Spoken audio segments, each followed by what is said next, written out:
아시아나항공 기내식 대란 사태가 계속되고 있는 가운데 기내식 공급을 맡고 있는 납품업체 협력사 대표 가운데 한 사람이 숨진 채 발견돼 충격을 주고 있습니다. 이런 가운데 김명수 대법원장이 대법관 3명의 임명을 문재인 대통령에게 제청했는데 친노동계 인사가 대다수여서 향후 사법개혁 신호탄이 되는 건 아닌지 귀추가 주목되고 있습니다. 네. 오늘 백성문 변호사와 함께 짚어보겠습니다. 어서 오십시오. 안녕하십니까? 안녕하세요. 자, 먼저 아시아나항공 기내식 대란 얘기부터 해보지요. 기내식 아시아나항공이 사흘째 계속되고 있는 기내식 공급업체 사실과 관련해서 사과를 한 상황인데 이 상황에서 굉장히 좀 안타까운 일이 발생을 했습니다. 기내식 공급을 하는 협력업체의 업체 대표가 숨진 건데 이 내용 좀 먼저 정리해 볼까요? 예. 일단 그 기내식 공급과 관련된 내용을 좀 간단하게 말씀을 드리면요. 네. 아시아나항공은 15년 동안 한 그 기내식 공급 업체하고 계약이 이루어져 있었습니다. 네. 근데 그 계약 기간이 이번 달, 그러니까 올해 6월 30일로 만료였어요. 예. 그러면 7월 1일부터는 새로운 기내식 공급 업체가 이제 기내식을 납품하면 되지 않습니까? 예. 근데 새로 계약한 업체의 생산 라인이 3월 달에 불이 나서 이 10월 달부터 납품이 가능한 상황이 된 거예요. 그래서 지금 7월 1일부터, 그러니까 기내식 대란이 일어난 게 7월 1일부터죠.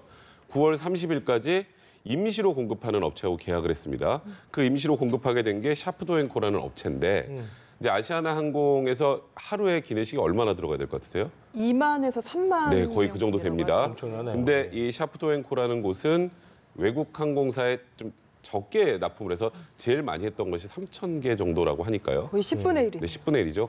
좀 약간 예견이 됐다는 측면이 있었습니다.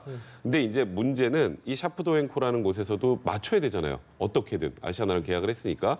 이 샤프도앤코에는 4개의 협력업체가 있습니다. 그 4개의 협력업체 중에 한 대표가 스스로 목숨을 끊게 된 건데 이렇게 얘기를 합니다. 안 되는 일을 되게 하라고 한다. 내가 다 책임져야 할 것 같다. 이게 회사 관계자에게 남겼던 말입니다. 그러니까 이게 안 되는 일을 되게 하라고 한다라는 게 아시아나항공이 시킨 건지 아니면 그 공급업체인 샤프도앤코에서 시킨 건지 잘 모르겠습니다만 현실적으로 불가능한 상황에서 손해는 나중에 이 협력업체나 아까 말씀드린 샤프도앤코에서 다 뒤집어서야 될 수도 있어요. 네. 근데 그러다 보니까 견디지 못하고 정말 안타깝게 삶을 마감한 게 아닌가 싶습니다. 근데 궁금한 게 3만 개를 공급해야 된다는 걸 아시아나항공도 알았겠고 네. 샤프도앤코도 알았을 텐데 본인들이 10분의 1 수준밖에 공급할 수 없다는 것도 알았을 거고요. 네. 그럼에도 불구하고 이 계약이 이루어졌다는 자체가 좀 아이러니한 거 아니겠습니까? 제가 아까 말씀드렸던 것처럼 올해 6월 30일로 기존 업체와 계약이 만료가 되고 새 업체가 7월 1일부터 들어오려고 했는데 거기는 큰 곳입니다. 이제 게이트고메 코리아라는 곳인데 이제 그곳의 역량을 너무 크게 본 것 같아요, 아시아나가. 그러니까 게이트고메 코리아가 추천한 업체입니다. 그러니까 부족하면 이쪽에서 알아서 하겠지라고 생각을 했는데 이제 문제는 뭐 아시듯이 그저께부터 어제 오늘까지 지금 계속 문제가 발생하고 있고요. 더 큰 문제는 뭐 업체를 변경한다거나 지금 할 수 있는 그런 상황도 아니에요. 그러니까 지금 계속 어떻게든 이 샤프도앤코에서 이걸 해결을 해야 되는데 이게 지금 그러다 보니까 일각에서는 9월 30일까지 계속 이렇게 되는 게 아니냐는 얘기도 나오는 상황입니다. 아시아나에서 뚜렷한 지금 해결책을 제시한다거나 아니면은 뭐 기존의 업체하고 뭐 일시적으로 뭐 2, 3개월을 더 연장한다거나 하는 그런 것도 다 안 하는 상황이기 때문에 네. 이게 과연 현실적으로 가능한 건지 이제 아시아나에서는 이렇게 얘기하고 있어요.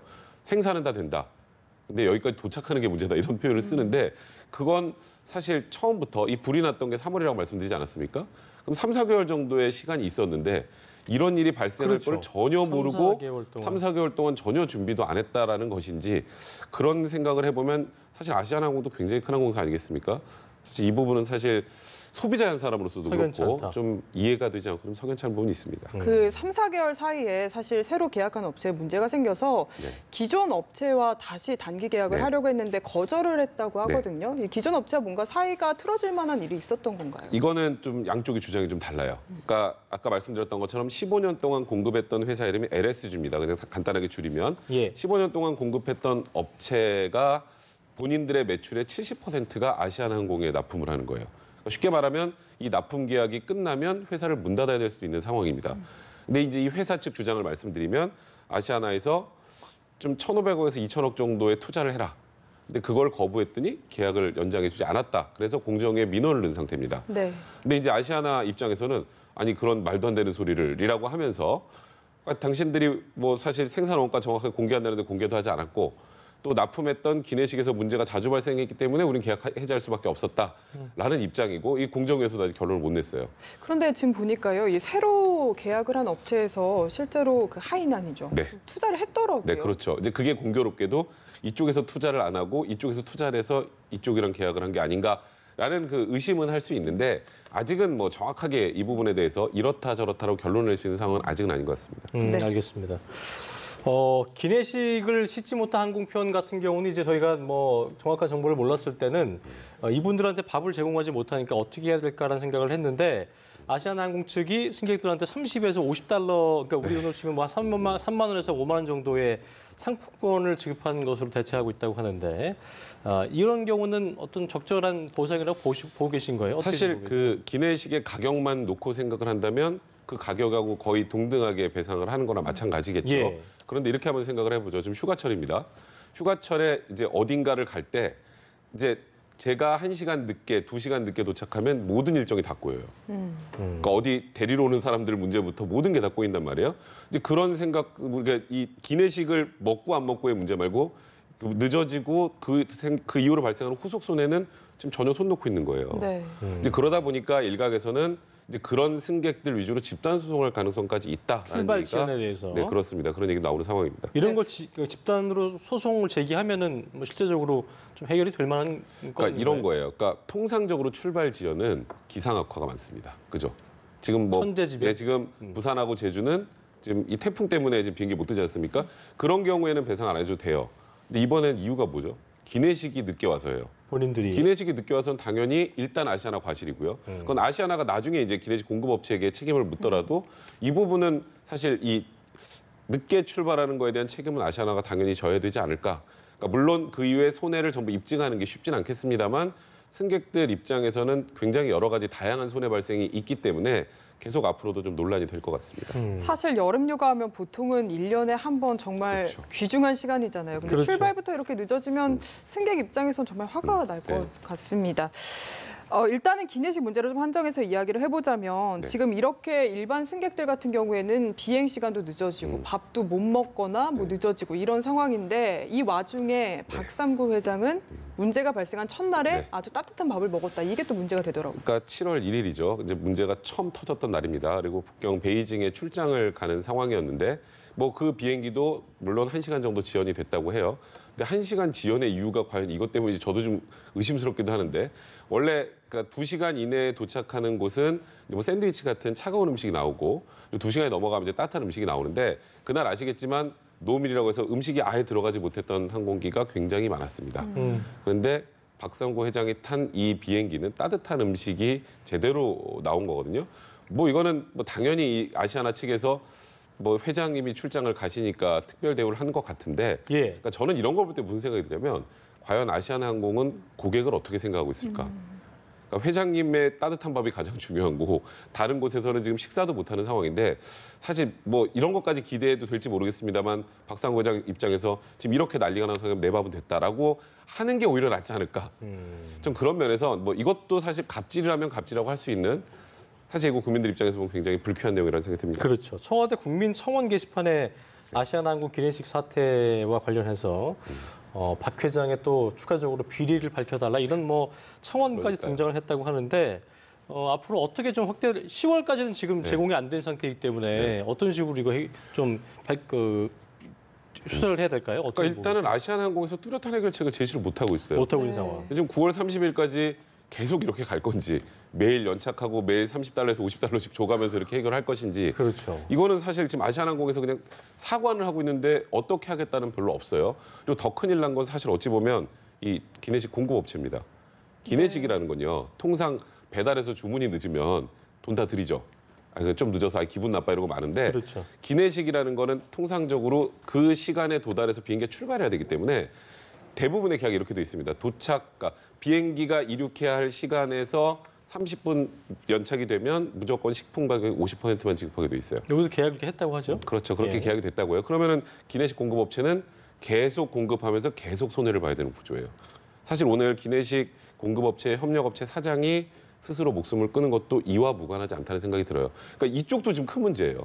그러니까 이거는 도대체 어떻게 해결을 하려고 하는지. 그러니까 아시아나는 그냥 말 그대로 손해는 다 지금 기내식 공급업체에 전가를 하려고 하는 것인지 예. 이런 것들에 대해서 아시아나항공이 좀 더 명확한 입장을 내야 되지 않을까 생각이 듭니다. 네, 사실 아시아나에서 좀 무리한 요구를 한 네. 면도 있잖아요. 계약적인 측면에서. 그런데 책임은 오로지 이쪽으로 넘어갈 가능성이 높은 근데 건가요? 이제 그런 면도 있죠. 왜냐하면 기내식을 납품하겠다고 한 업체에서도 납품할 수 있다고 했으니까 계약이 된 거잖아요. 그러니까 이거는 무조건 또 아시아나의 잘못으로만 돌리긴 힘든 일이지만 이제 이런 대형 항공사가 뭐 대략 예를 들어서 한 10분의 1 정도의 기내식 공급이 가능한 업체에 모든 걸 다 하라고 계약을 했다라는 거. 이제 그런 부분들이 좀 오히려 더 문제라고 봐야 될 것 같습니다. 예. 네. 이번엔 대법관 임명 이야기로 넘어가 보겠습니다. 지금 예. 김명수 대법원장이 대법관 후임으로 3명의 인사를 추천을 했는데 이를 두고도 약간 자유한국당 측에서 말들이 네. 있는 것 같습니다. 설명해 주시죠. 사실 이제 김선수 변호사는 순수 변호사 출신입니다. 그러니까 법관이었던 적이 없어요. 없고. 네, 그리고 과거에 그 노무현 정부 시절에 사법개혁 비서관 일을 했었습니다. 이제 그러다 보니까 자유한국당 입장에서는 아니 이거 너무 그러니까 다양한 사람들이 들어오는 건 좋은데 너무 이건 이념적 평행성이 강한 것 아니냐라고 해서 지금 문제 제기를 하고 있는 것 같고요. 이제 노정희 그 도서관장 같은 경우에는 제 연수원 스승님이십니다. 아, 네. 저희 반 담임 선생님이셨는데 네. 근데 이분은 이제 노동법 전공이세요. 예. 이제 그러다 보니까 노동법이나 이런 것에 좀 더 전향적인 판결을 할 것이다라는 얘기가 나오고, 그러니까 일단 김선수 변호사의 이제 대법관 제청이 이제 자유한국당에 가장 문제 삼고 있는 것 같고요. 예. 그리고 이동원 지금 제주지방법원장 같은 경우에는 일단 크게 문제는 없는 걸로 지금 얘기가 나오고 있는 상황입니다. 각 당에서도. 근데 지금 보통 우리가 대법원에 가는 대법관 하면 딱 이 공식이 있어요.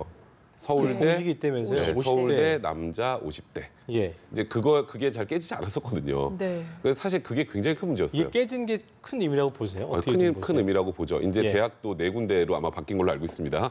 노정희 지금 도서관장 같은 경우는 이대 졸업하셨고요. 예. 예. 그다음에 이동원 그 제주법원 원장은 제가 알기로 고대 출신이십니다. 예. 이제 그리고 여성 대법관이 이제 노정희 그 법원 도서관장이 임명이 되면 4명으로 이제 그러니까 대법원 구성상 여자가 가장 많아지는 또 그런 새로운 의미가 있어요. 그러니까 여자 대법관이 제일 먼저 누구신지 아세요? 2004년도입니다. 이 불과 14년밖에 안 됐어요. 김영란법에 바로 그 김영란 대법관이셨습니다. 그러셨군요. 근데 그 이후 14년 만에 이제 여성이 4명이 된다는 건 성평등 문제에 관련해서도 대법원이 꽤 자유로워질 수도 있고 좀 이 성소수자 문제나 그 불평등에 관련된 문제와 관련해서 좀 더 전향적인 판결이 나올 가능성이 조금 많아지지 않았나 이런 생각이 듭니다. 방금 전에 이제 그 판검사 경력이 전무한 순수한 변호사 출신의 김선수 변호사의 어떤 발탁을 놓고 좀 뭐 말이 나오고 있다는 네. 얘기를 하셨는데 저희가 볼 때는 같은 법조인이기 때문에 법조도 네. 이제 뭐 담당할 수 있는 어떤 그런 본인들만의 어떤 더 주 종목이라는 게 있을 텐데 네. 이게 판검사 경력이 없는 상태에서 순수 변호사 출신이 대법관을 만든다는 거는 어떻게 좀 보고 계세요? 그러니까 일단 그 노정희 법원 도서관장도 저 연수원 다닐 때 변호사셨습니다. 네. 그러니까 판사를 하다가 변호사를 하다가 다시 판사로 가신 분이고 예. 이제 지금 말씀하셨던 것처럼 이 대법원 안에 구성하고 있는 이 대법관들 같은 경우에는 예. 재판을 담당하는 분도 있지만 안 하는 분도 한 분 계세요. 법원행정처장입니다. 근데 법원행정처장은 지금 다른 분이 맡고 있는데 이게 지금 김명수 대법원장 체제하에서 지금 김선수 지금 대법관 후보자를 이제 만약에 임명이 된다면 예. 법원행정처장을 이분으로 보내려는 게 아니냐, 사법개혁의 드라이브를 걸기 위해서 그런 얘기들이 좀 나오고 있는 상황인 것 같고요. 그리고 말씀하셨던 것처럼 굉장히 오랜 기간 동안 변호사 일을 하면요, 판사도 합니다. 합니까? 네, 그건 크게 문제가 없는 그 부분은 크게 문제가 없다고 봐야 되는데 결국 이제 김선수 변호사를 보수 진영에서 바라보는 건 너무 이념적으로 편향된 거 아니야? 라는 시각을 바라보고 있기 때문에 그런 부분에 대해서 이제 자유한국당이 좀 반발을 하고 있는 것 같고요. 예. 근데 다만 우리나라 대법원이 굉장히 지금까지 보수적으로 구성이 돼 있었죠. 양승태 대법원장 시절에 지금 뭐 재판 거래 의혹이 나오는 그런 내용들도 그렇고, 그러니까 대법원이 좀 다양화된다라는 측면에서는 긍정적으로 바라볼 측면도 분명히 있는 것 같고, 그래서 뭐 바른미래당 같은 경우에는 별달리 아직은 문제 삼고 있지 않은 상황입니다. 네, 지금 이념 성향 이야기를 해주셨는데 조금만 더 짚어보자면 김선수 변호사 같은 경우에는 통진당 해산 당시에 이 변호 경력 이 부분을 특히 문제 삼고 있는 게 그러니까 아닐까 자유한국당 싶어요. 입장에서는 그 부분을 문제 안 삼으면 더 이상하겠죠. 그렇죠. 자유한국당이 지금까지 해왔던 스탠스를 생각한다면. 근데 이제 저는 개인적으로 생각이 들어요. 그러니까 이념적인 그 성향 때문에 뭐 물론 통진당을 어느 정도 변호하는데 도움을 줬겠지만 변호사라면 그런 일을 하는데 또 무조건 안 한다고 할 수만 없는 노릇인 것 같고요. 그리고 뭐 통진당을 변론했으니 무조건 이 사람은 대법원장이 되면 대법관이 되면 안 된다라는 것도 네. 너무 편협적인 시각인 것 같고, 사실 이 대법원이라는 곳의 구성은 보수와 진보 양날개가 잘 조화를 이뤄야 사실 좀 세상을 변혁할 수 있고 바꿀 수 있고 다양한 그런 판결들을 낼 수 있는데 지금까지는 제가 말씀드렸던 50대 남성 서울대가 너무 계속 유지해오고 굉장히 보수적인 측면이 강했던 그런 어찌 보면 조직이란 말이죠. 이제 그 조직도 좀 변한다는 측면에서는 의미를 부여할 필요가 있지 않을까 생각됩니다. 좀 더 다양성의 무게를 네. 두시는 모습이 아닐까 싶네요. 알겠습니다. 네, 지금까지 백성문 변호사와 함께했습니다. 네, 오늘 오늘- 말씀 고맙습니다. 예. 잘 들었습니다.